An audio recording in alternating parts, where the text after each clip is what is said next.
Once again, we welcome you to Moving Forward with Young Voices. And I'm happy to welcome Peter Pischke, who is a Young Voices contributor. And Peter, I'm going to ask you if you would just fill in a few of the blanks about who you are and what you do. And then we have a great topic to discuss. Hi, Brian. My name is Peter Pischke. I am a independent journalist associated with Young Voices.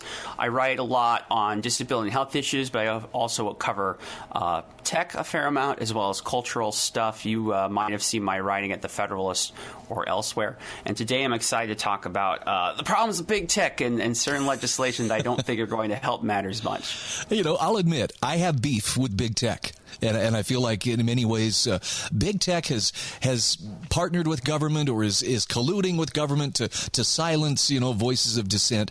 However, you have a very timely warning in this article I'm looking at in counterpunch.org that the American Innovation and Choice Online Act is a bad idea in almost every way. First of all, what exactly is this act purporting to fix? So the AICO, or ICO, is supposedly supposed to stop big tech and punish them from using self-preferential data. So if Google has information they get through their advertising and that they would then use it to benefit themselves, this would supposedly punish it. Or Amazon using your information to benefit one of their Amazon basic products. Okay, they're taking information that they may get from a business interacting with them or a consumer, and they're going to use that to help themselves. In theory, what the PR says is that this act would then stop those people from doing those bad things and thus punishing consumers. Thus stop punishing consumers and small businesses. Unfortunately, as is often with Congress, the first thing you should always ask about any piece of legislation is, will this thing do the thing they say it's going to do? Right. And unfortunately for us, the answer to that is a big fat no. So I'm hearing echoes of Bastiat, that which is seen, that which is not seen. The intent may be, well, this is going to punish big tech for things that it's doing that we don't like. But you're telling me that there's some unseen things that may not be as apparent at first blush. Well, first of all, why the need to rein in big tech, or the perceived need? Because I'm hearing this from a lot of different angles. I mean, is there legitimate wrongdoing on the part of big tech? I think there is. I think whether you're concerned about free speech issues and censorship, like with the social media platforms like Twitter or Facebook, I think also small businesses often have been taken advantage of on a platform like Amazon. The question you have to ask is what's being proposed going to fix the problem or make it worse? And can the free market, if we enable it, provide a better outcome, or does the government need to step in? With antitrust in the U.S., it's based on not just stopping something that has what we call a monopoly, but does that monopoly hurt consumers? And so those are pretty strict rules to really make anything like antitrust happen. Antitrust, the U.S. doesn't have a super great record anyways. So they lean on legislation like this, and they like to use big PR pushes saying, oh, we're finally going to stop big tech. This is why you should donate to my campaign for, sign up for my email, give me $5. ICO is ridiculously cynical. Going through it, it made me laugh out loud a bit because it is literally designed only to hurt the companies Congress doesn't like and benefit everyone else. It only affects companies that have 50 million monthly users or capitalization greater than $550 billion, which is a lot of money. Wow. And that only covers like 7 companies.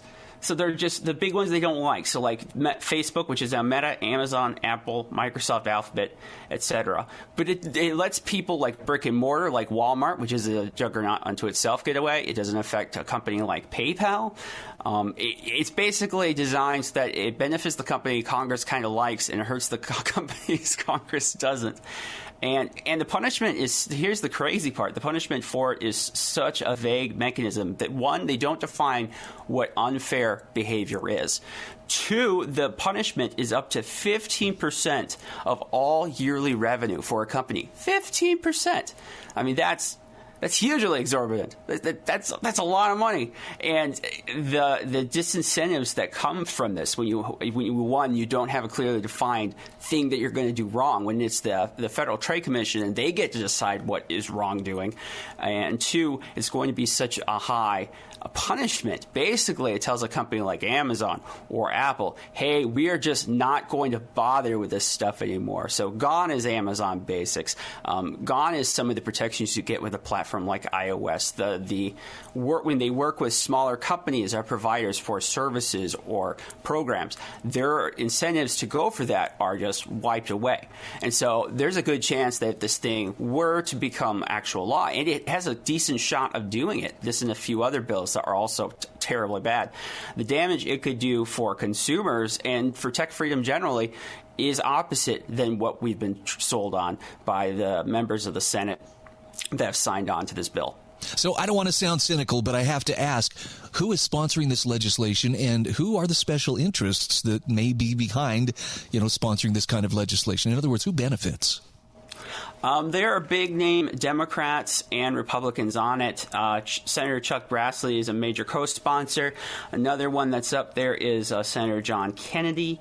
It's funny. When the Washington Examiner approached Senator Grassley and were like, look, people are a little concerned about this bill, and by the way, why is it that only the FTC can take people to task and not, the people that were actually harmed, like these small businesses? If you guys were serious about doing this, then why won't you let my small companies sue Amazon according to this law? Well, Chuck Grassley said, quote, well, if we make carve-outs for all the pro-consumer features, then the bill would be useless, unquote.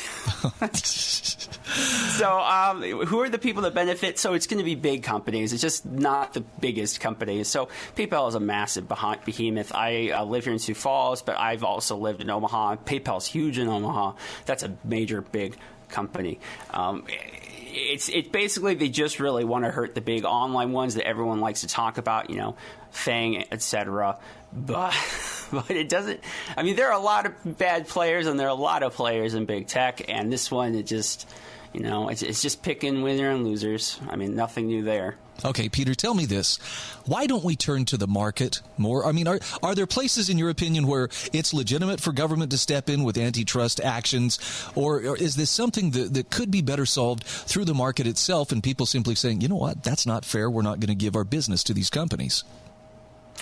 Theoretically, there might exist some kind of situation where that would need. When you have an intransigent monopoly of some kind that has so corrupted the system that you can't break it free any other way. Some people have had concerns about that for, say, Facebook, for the social media space. But you have to notice that even though today things may look very concrete, in the long run they may not be. We're even seeing this with Facebook right now. They just had the biggest loss in the history of their company. Their ad dollars are drying up, relatively speaking. Time is the great equalizer, and a lot of things can change. And as Congress are terrible as fortune tellers. Never ask them to read your palms. They're horrible at it. They couldn't even get one of those $9.99 deals on the internet because we don't know what the future is going to hold. We can't. It's hard to predict, and we can make things worse by pushing the wrong legislation and make the wrong thing the law. And that will just hurt everything else. That's the problem with all this. We can't tell what the future is. And so we should always be super careful about what kind of legislation we push through. Yeah, once it's in place, getting it undone if we decide, this isn't working, is really difficult. Where would you point people to get good, solid information on this? If you want good information, of course, you can follow my work. But Reason Magazine has done a fair amount of reporting. Places like even the Electronic Frontier Foundation, which is a nonprofit, they've done some good research on it. Use your Google News search. Even sometimes the mainstream media, they will accidentally fall into actual journalism. But you can find people out there. It's not necessarily easy. The mainstream media isn't great these days for finding reliable information. Even I will admit that. But if you really look, you can find the people that will tell you the truth, which is, that's basically what I do as a journalist. I just try to find the truth tellers and read them and learn from it and then report thus from it. Yeah, it may take a little bit extra effort to do your homework in that way, but it's totally worth it. And unfortunately, there seem to be a lot of people content to do their baby bird impressions and just, open their mouth wide. Okay, go ahead, spoon feed me whatever I'm supposed to believe. Talk to me. Oh, go ahead. Yeah, and of course, you guys can always, the organization I'm with, Young Voices, that's what we espouse. We espouse truth tellers. We espouse trying to do the right thing, especially when it's unpopular. And that's why I'm really happy to be working with this organization as an independent journalist. All right, let's tell everybody where they can find your work. Yeah, so you can find my work. I run the Happy Warrior podcast and Substack. You can find me at Twitter at Happy Warrior P. Since I'm freelance, I'm all over the place. You can usually find me at Federalist or Reason or Counterpunch or elsewhere. And if you want to hit me up or have questions about any of these issues, be sure to do so. I love talking to people. Okay, we've got a link to your story in the show notes. This is the story in counterpunch.org. Peter Pischke, thank you so much for being our guest on Moving Forward with Young Voices. Oh, I'm honored. Thank you so much, Brian.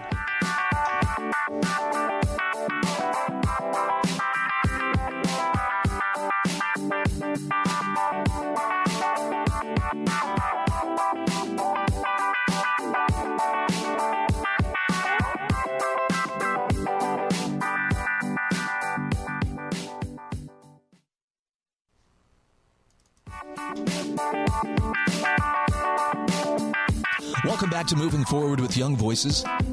We are pleased to welcome Andy Jung. He is a legal fellow at Tech Freedom, a nonprofit, nonpartisan think tank focused on technology, law, and policy, as well as a contributor to Young Voices. Andy received his law degree from Antonin Scalia Law School in Arlington, Virginia. Andy, great to have you on the program. So great to be here. Thank you. Well, I admit, in the course of my day-to-day living, I don't spend a great deal of time thinking about the Federal Trade Commission. But that doesn't mean it doesn't spend its time thinking about me, or at least people like me, in the work that it does. I'm looking at an article that you have written titled Congress's Self-Preferencing Prohibition Would Extend an Already Overextended FTC.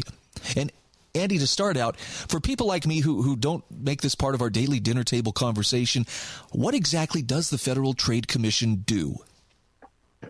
Great question. So the Federal Trade Commission's primary responsibilities are really threefold. The agency polices what are called unfair methods of competition and unfair and deceptive acts or practices. You can think of those mostly as scams, identity theft, data breaches. And then the FTC also focuses on anti-competitive mergers and acquisitions. So that means the FTC blocks deals in which a company wants to buy another company, and that will end up with higher prices for consumers. Interesting. I'm still having a hard time deciding whether the FTC are good guys or maybe sometimes good guys, or if that even happens sometimes by accident. Talk to me about the self-preferencing prohibition. Where did this controversy arise, and why is Congress considering, enacting this? Sure. Well, the idea behind self-preferencing has come about through the recent focus that Congress has on large technology companies. And the Congress is taking action on self-preferencing in a recent bill that's going through the House and Congress called the American Choice and Innovation Online Act.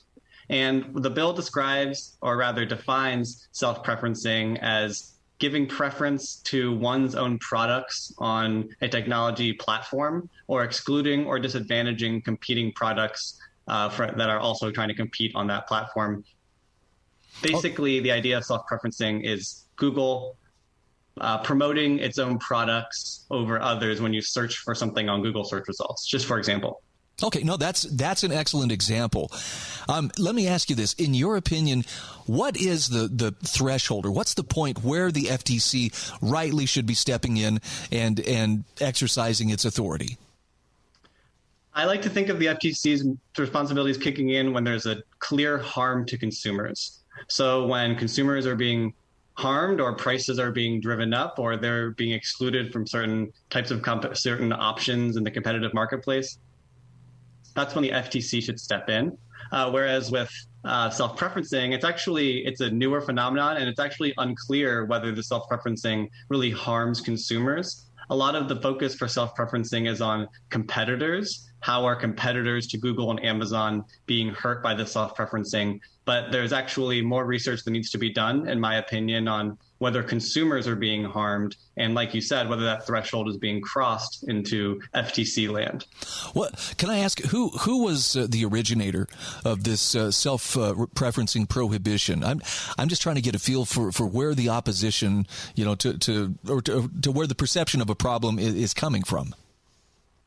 The bill got introduced by Representative Cicilline. It has bipartisan support, and it really came out of the study that Congress initiated on online platforms at the end of 2020.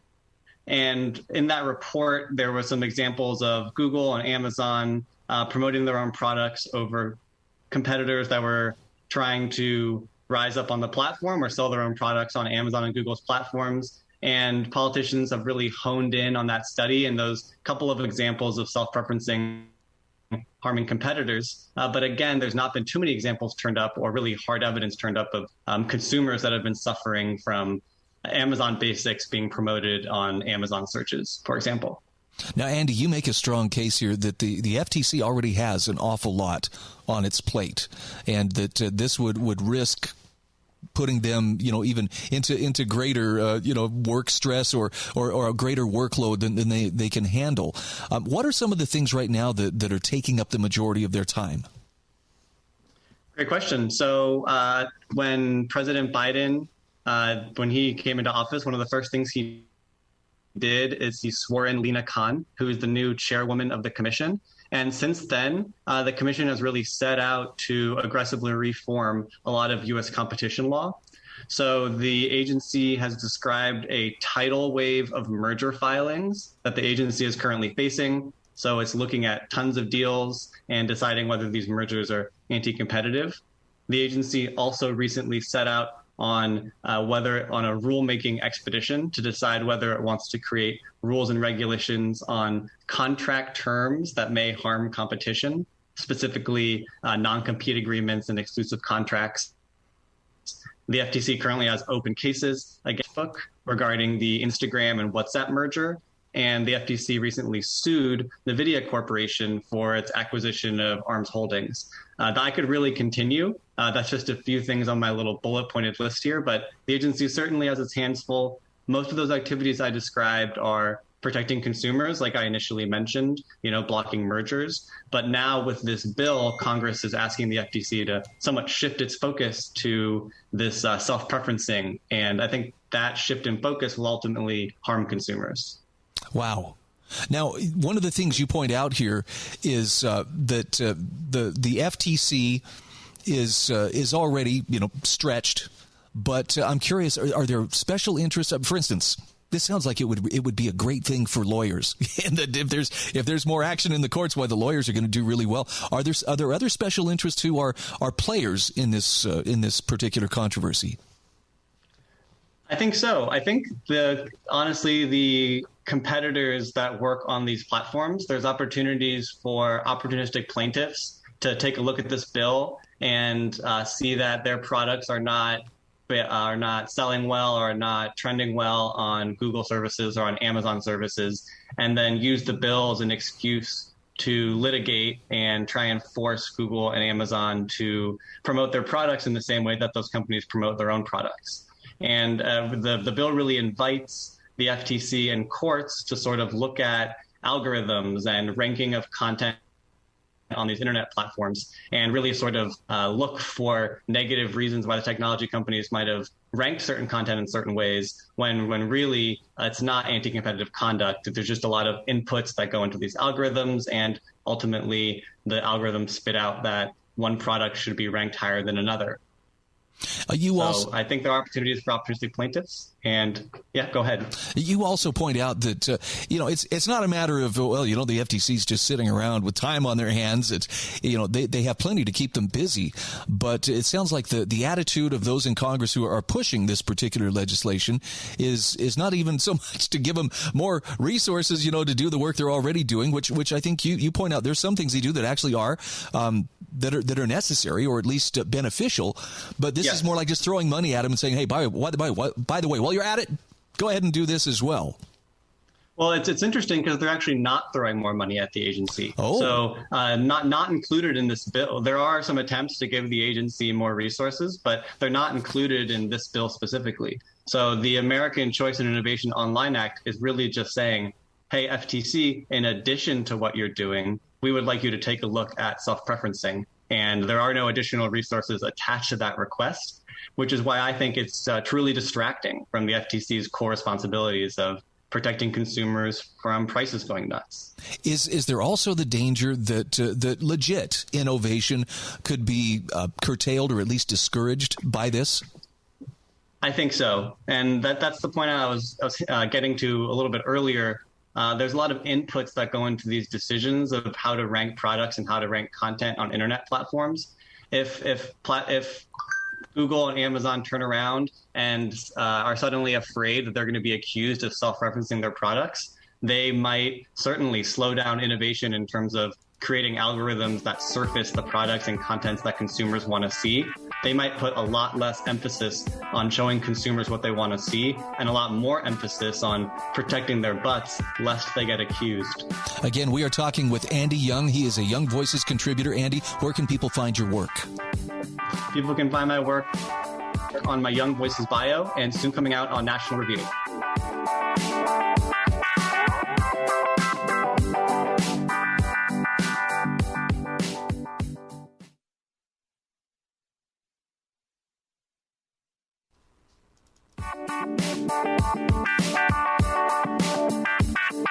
Welcome back to Moving Forward with Young Voices.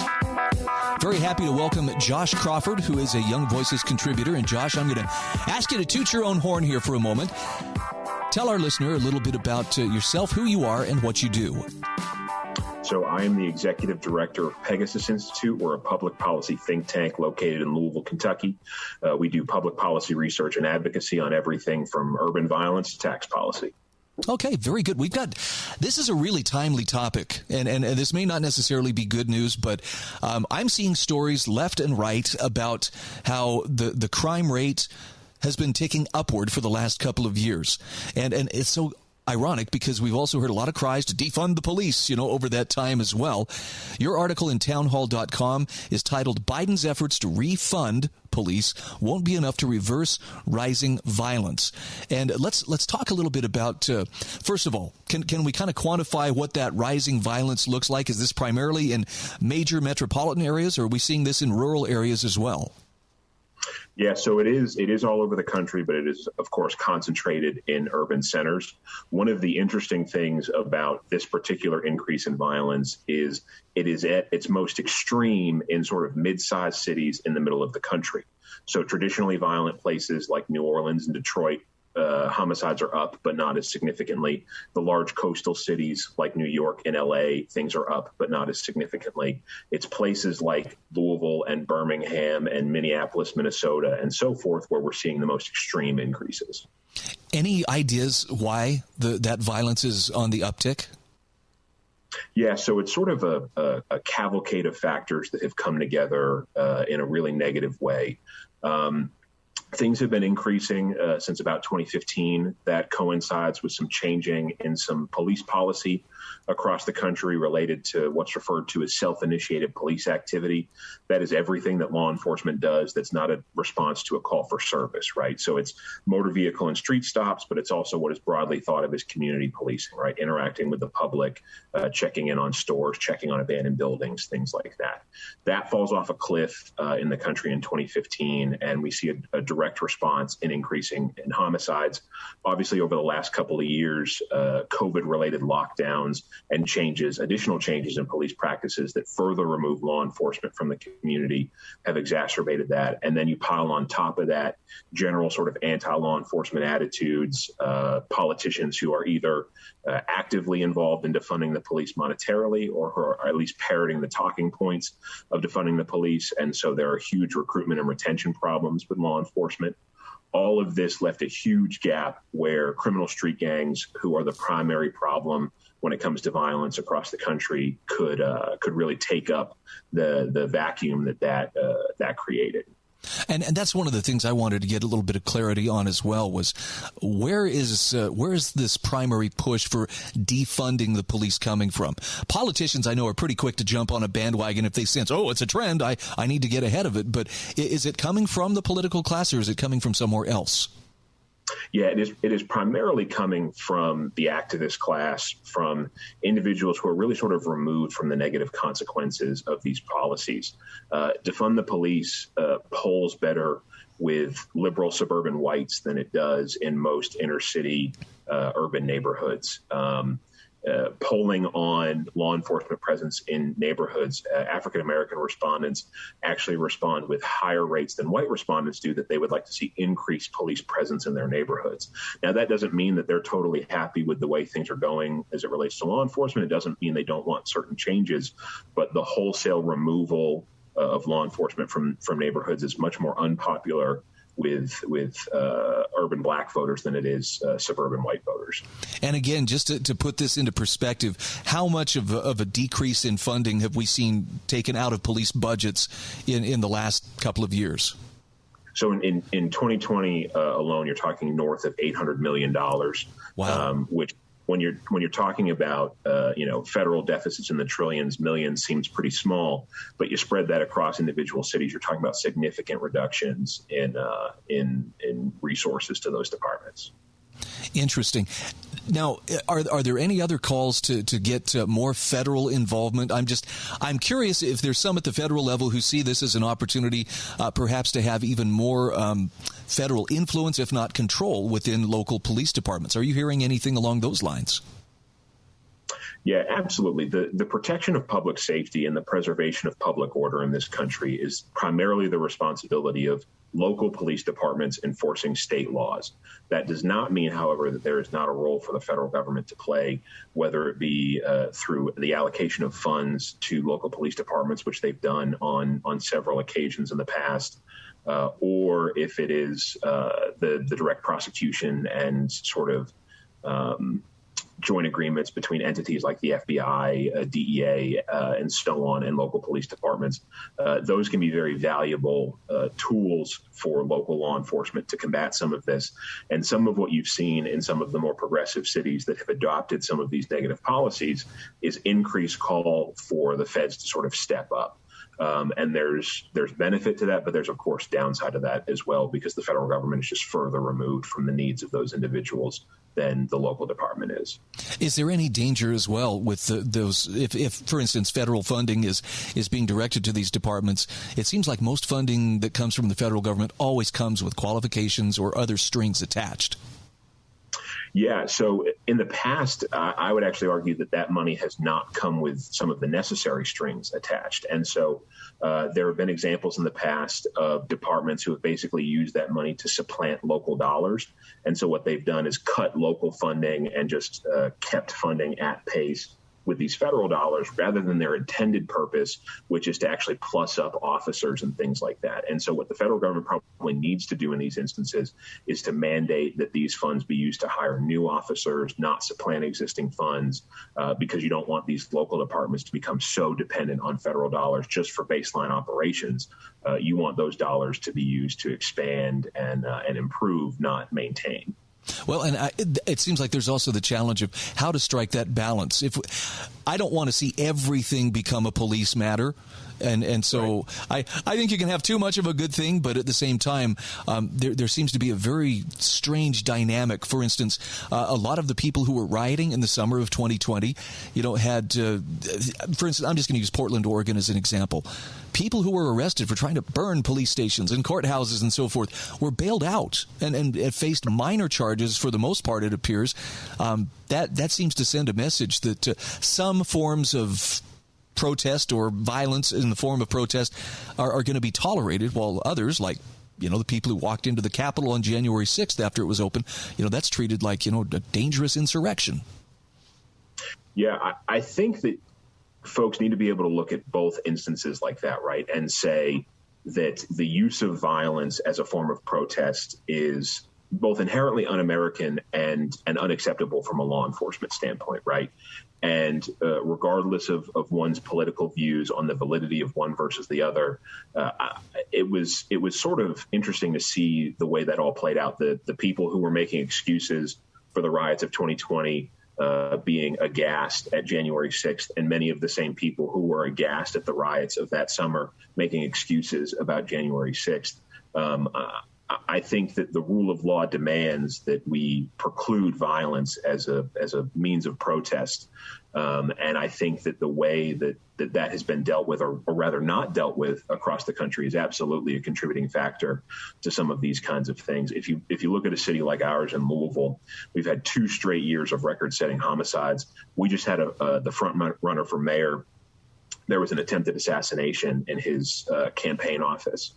We don't yet know the motives of that individual, but I don't think you can take away that we have lived through a particularly violent period in this city. And so the sort of barriers to entry for violence seem to be lowered in the community. And I think that that's probably taking place in communities all over the country. In your opinion, what are some of the things that police can do to improve their community police relations?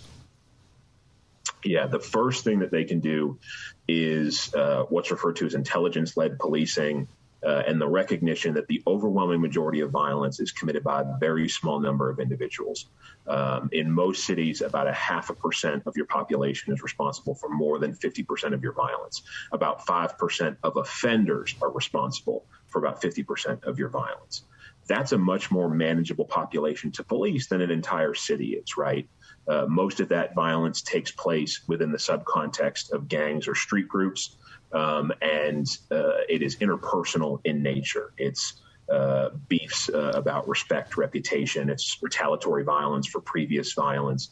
Once departments recognize that and flood those individuals with resources, both law enforcement and social service, you can see meaningful reductions in violence very quickly because your problem population is small. And you can appropriately focus on that. Okay, again, we are talking with Josh Crawford. He's the executive director of the Pegasus Institute, a public policy think tank in Louisville, Kentucky, also a Young Voices contributor. Josh, where can people find your work? So PegasusKentucky.org, our Facebook and Twitter page will have links to everything. And I believe Young Voices shares our stuff now, too.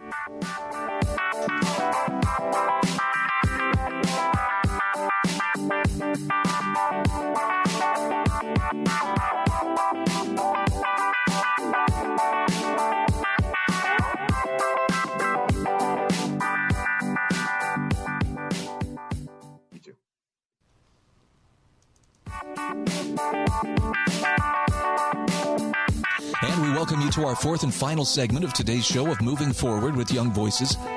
Hey, we're happy to welcome Lindsay Kaiser to the program. She is a contributor to Young Voices. And Lindsay, I'm going to ask you to tell us just a little bit about yourself, who you are, and what makes you tick. Sure. Hi, I'm Lindsay. I am a political science and astronomy student at the University of Michigan, and a contributor to Young Voices. I'm very grateful to them. And what makes me tick is usually American public opinion and thought. I really like to know why voters think the way they do, and what makes people lean one way or the other. Okay, we've got a great topic to explore today, too, because I think anybody standing at the gas pump has experienced that moment of the wind being sucked out of their sails as they see how much it costs to fill their vehicle up. I'm looking at an article you've written for the Detroit News. Ethanol tax credits could ease pain at the pump and help the climate, too. And talk to me a little bit about, first of all, where do we stand in terms of biofuels? Ethanol, I believe, does count as a biofuel, correct? Yes. It's funny. Biofuels, they're still quite kind of contentious. I think there's a lot of debate on whether or not they really are better for the environment than gasoline. The take I was hoping to sort of support with this article was that because biofuels help the corn industry, which is a big part of Michigan's economy. So this article basically deals with how Michigan could benefit from subsidizing biofuels. Gotcha. Perhaps not the entire country.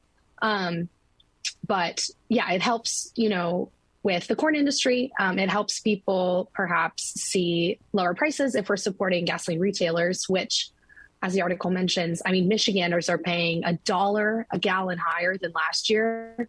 Of course, some of that must be, COVID demand as laws are loosening, people are going out more, but lots of the rest of, that price increase is just volatility in the market. And it's, it would be really good for, I think, the Michigan government to help implement a solution that's both climate friendly and, pocketbook friendly. Okay. In terms of gasoline. Now, I'll admit, I really don't think much. I know there are some people who are purists and say, well, I only want ethanol-free fuel for my car, or I only put premium in my car. But is there any credibility to the idea that ethanol isn't good for your car? I've heard some people say, it wears out certain seals or parts of the fuel system, more quickly than gasoline. I honestly don't know, though. I haven't looked too much into that. I will say what I do know is that you probably would have to go to the pump a bit more often if you're using E15 or E85 biofuel instead of straight like E10 normal gasoline. So, of course, the trade-off would then become, am I paying less at the pump so I could go, once every 3 weeks instead of once every 4? But yeah, there definitely is some conversations. There are some conversations going on about whether or not it's perfect for a lot of auto engines, but there was a statistic mentioned in the article that 90% of vehicles on the market can take E15 ethanol with no modifications, like right off the assembly line today. They're good. So probably like not your Hummers right. And not your electric vehicles, but the rest would be just fine. And I have to ask this because you mentioned that there are concerns that we want to do right by the climate. Does ethanol actually, does it provide a benefit in terms of, emissions? Yes. So the processing of ethanol relative to how we process gasoline, because we've been processing gasoline for so much longer, we're a bit better at doing it cleanly. And then once you burn the gasoline, once it combusts, there goes all the environmental safety nets that we had. With ethanol, it's sort of the other way around. It's harvesting the corn. There's a lot of work to be done on that to make that more environmentally friendly. But combusting ethanol, any part of the ethanol that comes from corn itself is considered carbon neutral because I guess, corn processes carbon naturally, being a plant. So that component is really great for the environment, and the higher proportion of ethanol to gasoline in the mixture in like the E85, the better it is for the environment when your car engine combusts it. Now, supposedly. who are some of the states that are leading out in terms of embracing tax credits, ethanol tax credits, to inspire people or inspire these companies to embrace ethanol? Yeah, it's, in keeping with our corn-centered states, it's Iowa.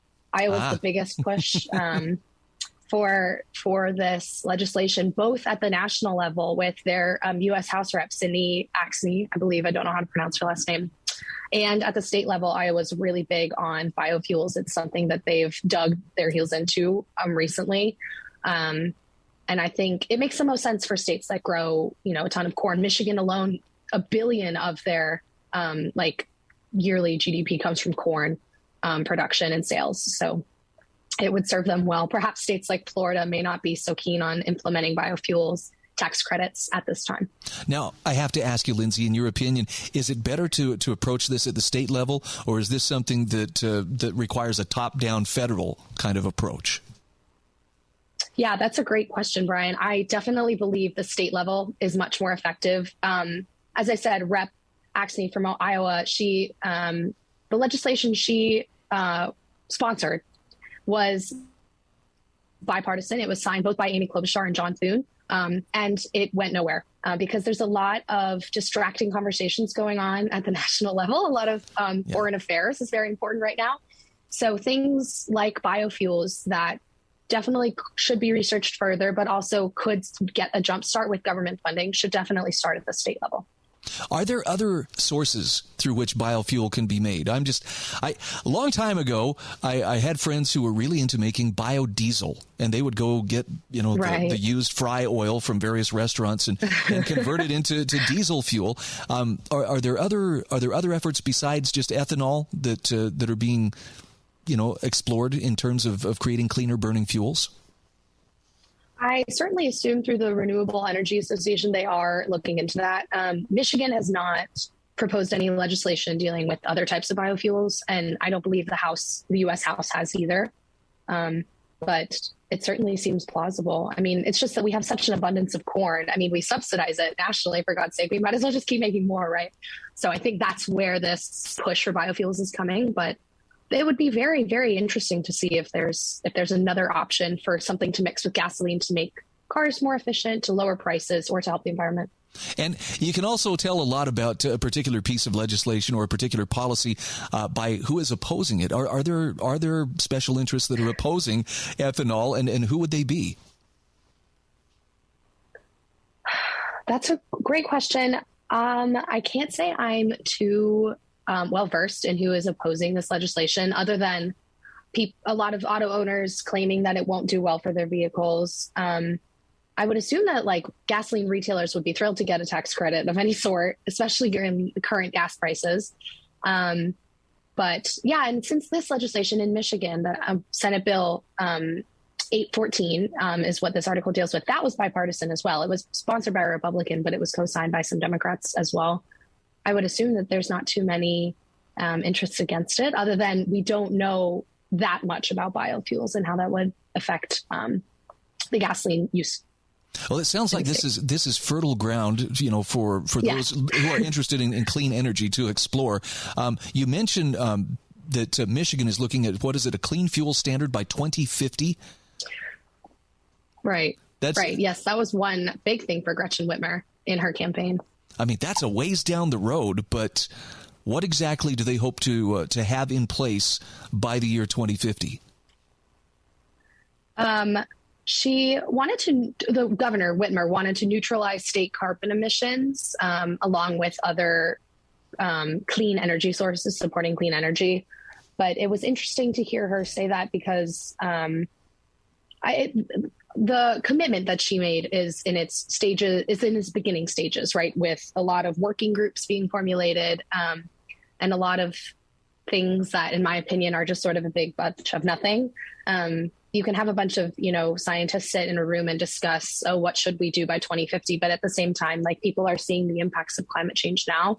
So I think it's quite important that the state support its corn farmers and support its drivers and start looking into more perhaps tangible ways to mitigate the effects of climate change, rather than setting this goal of complete, net carbon neutral Michigan by 2050. I mean, that's an entire state. That's going to be quite difficult. So, okay. And we'll see. Of course, the shock people are feeling at the pump is they're filling up maybe those higher prices if they could realize paying less for the fuel. I think I could probably be persuaded to embrace ethanol more fully if it was going to save me some money on a fill up. Right. Yeah. I guess I'm saying I'm persuadable there. We're talking with Lindsay Kaiser. She's a contributor to Young Voices and undergraduate at the University of Michigan. Lindsay, where can people find your work? Yeah, thank you. People can find my work at MichiganReview.com. That is the newspaper that I currently am editor-in-chief of. And they can also find me on Twitter at Kaiser_Lindsay. Very good. Hey, it's great to make your acquaintance, and I hope to talk with you again here on this program. Yes, thank you so much for having me, Brian. I really hope that the state of Michigan will look into other ways of mitigating climate change. But for now, thank you again for having me, and have a great day.